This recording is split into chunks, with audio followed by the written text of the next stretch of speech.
Shalom, Israel, Shalom, Shalom, Shabbat, Shalom, right? First and foremost, I want to give all honor and glory to Yahweh, Bashim Mashiach Yahushua, right? I'm your brother Joshua back with another quick coffee break, right? In a quick exhortation for the brothers and sisters in the truth. And I'm not going to be long at all, not long-winded at all. I just want to say, man, it's a beautiful time to be alive. It's a beautiful time to be alive, man, right? You are in a position in the world, right?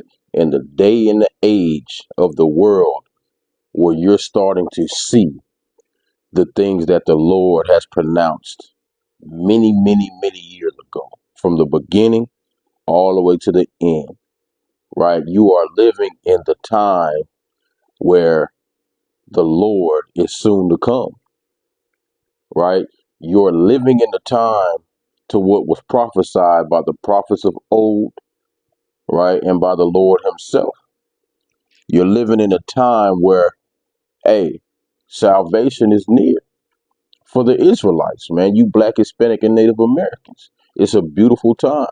Everything is beginning to wind down to the end, right? It's a beautiful, beautiful time to be alive. And you have to really be excited at the times you're living in. Yes, you might see destruction and, chaos beginning to unfold.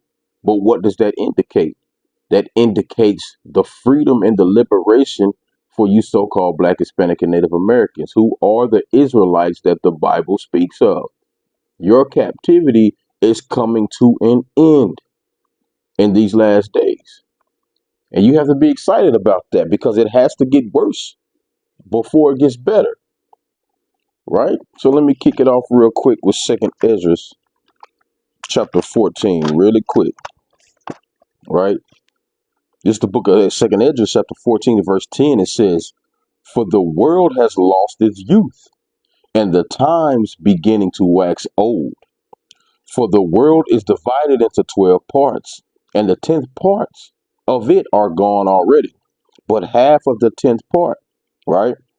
And there remaineth that which is after the half of the 10th part," which means you're in the fourth quarter, right? The world is divided in 12 parts. 10 parts of it are already gone, right? Shalakia.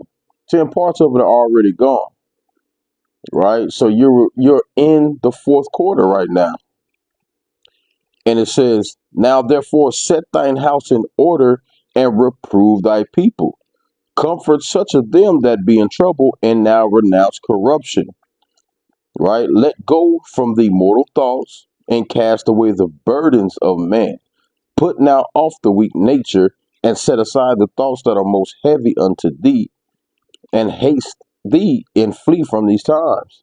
So it's time to start thinking of, hey, preparing yourself for the coming of the Son of Man. Of course, we all don't know the day and the hour that the Lord is going to show, right? But we're starting to see the signs start to unfold before our eyes, and the things that the Lord spoke about that was going to usher in the end times.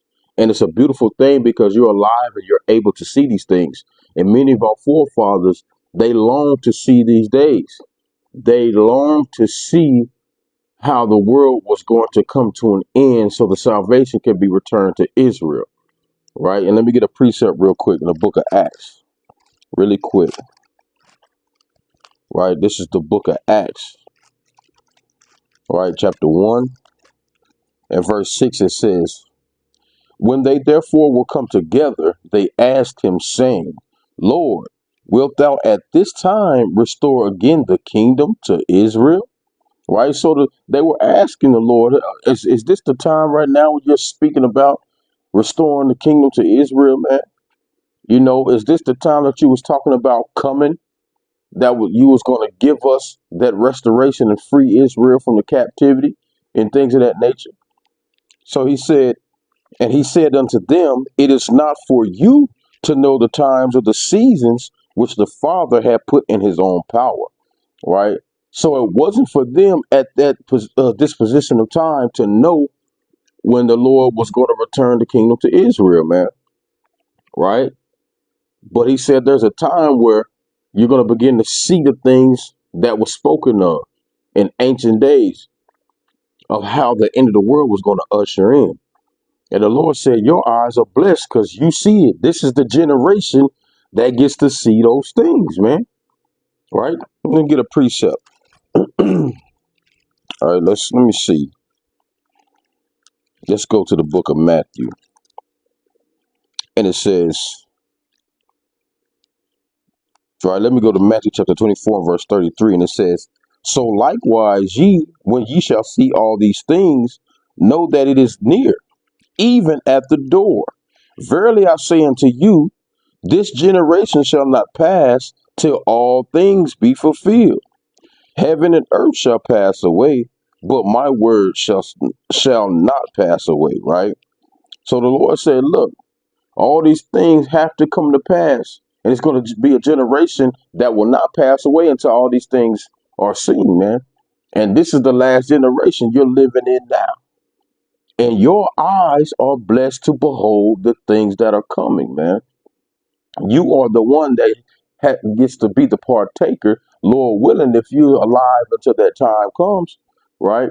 To be able to see all the things come to pass, man. You're seeing the beginning of the sorrows right now, right? You're beginning to see the wars and rumors of wars, the new pestilences that are arriving on the earth, man, right? The false flags and even, whatever it is, assassination attempts, man, on your presidents and famines in other lands, right?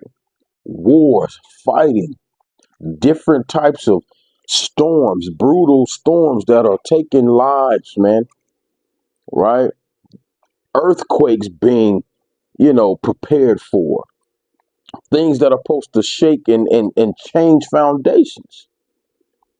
All types of things are occurring right now in front of your face more than ever. Seditions of men, people fighting, enemies waxing worse and worse, man. The brutality of humanity, man. The love of many waxing cold. The confusion in the land.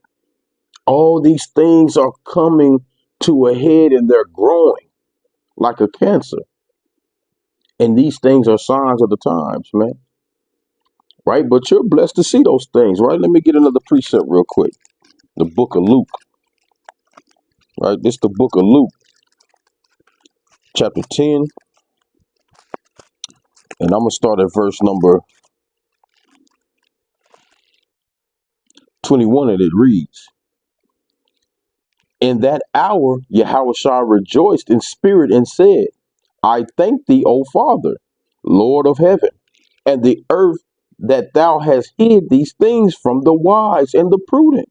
So everybody's not able to see what's going on, right? That's why the Lord said, I thank you for hiding the things from the wise and the prudent, right? These so-called scientists and higher ups and all these different, uh, leagues of nations and the people of authority. They can't seem to put their finger on what's going on. Some of them might understand, you know, but they really don't get it, why things are going the way they are.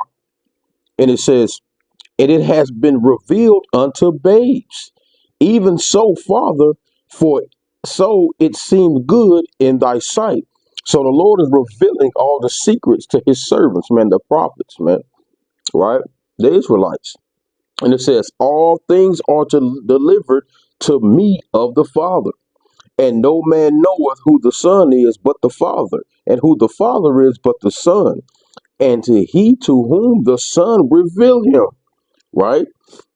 And he turned unto his disciples and said privately, blessed are your eyes which ye see, the things that ye see. So blessed are your eyes that you can see and understand what's going on in the world. Why everybody's running around enjoying their life, living their best life, right?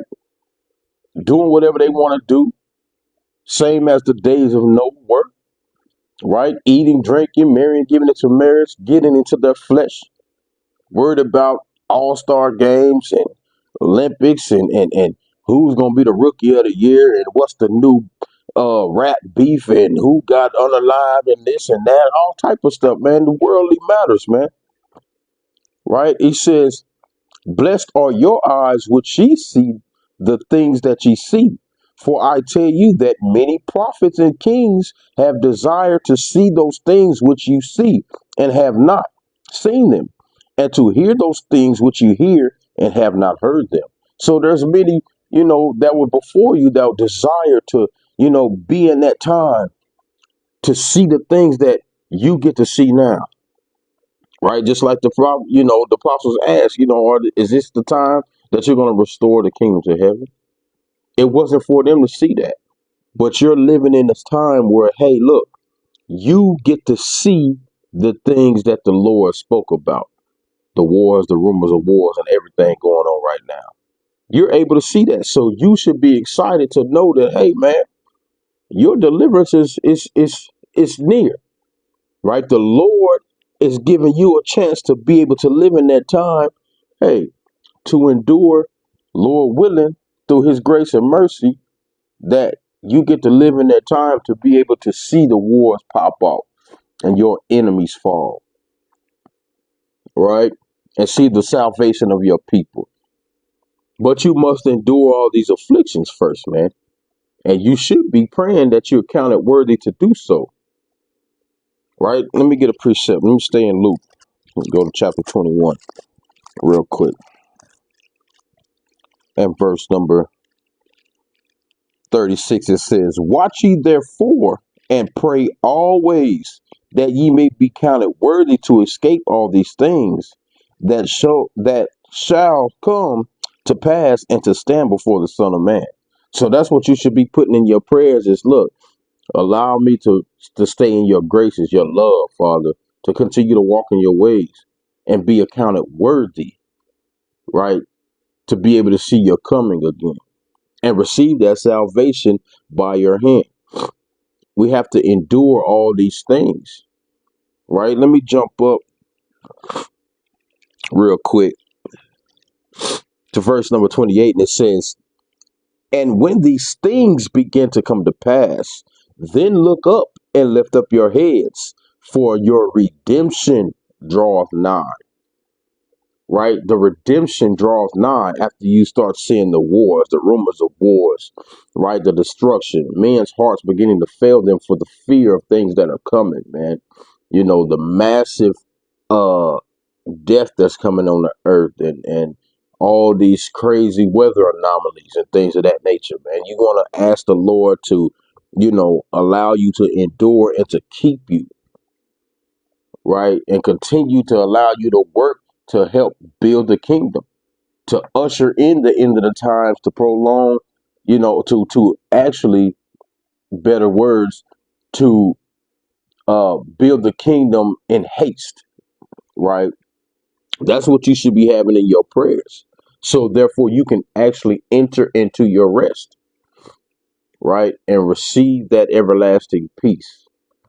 All right, let me get one more precept and I'm gonna close it out. I didn't want to stay too long. I just wanted to say you should be excited, man, to be living in these times, man. It's a beautiful thing, right? To be living in the time you're living in. This is the book of Hebrews. Is this what I want? Hebrews chapter 4 and verse 9, it says, therefore, it says, there remaineth therefore a rest to the people of God. For he that is entered into his rest, he also have ceased from his own works, as Yahweh did from his. So let us labor therefore to enter into that rest, lest any man fall after the same example of unbelief. So you want to be praying and putting forth the effort in your hands to the plow to be able to enter into that rest, man. We want to enter into that eternal rest, the kingdom of the Most High God in these last days. So the Lord said, let us labor now to be able to enter into that rest, right? Or you might fall after the example of unbelief, man. Be caught up in the ways of the world, right? Being double minded and go back and fall to madness and be overcharged with drunkenness and surfeiting in cares of this world, right? But rather you should be putting your hand to the plow and making efforts for the kingdom, right? But with that, giving all honor, glory to the Most High God, Yahweh, Bashima Mashiach Yahushua, saying Shabbat Shalom.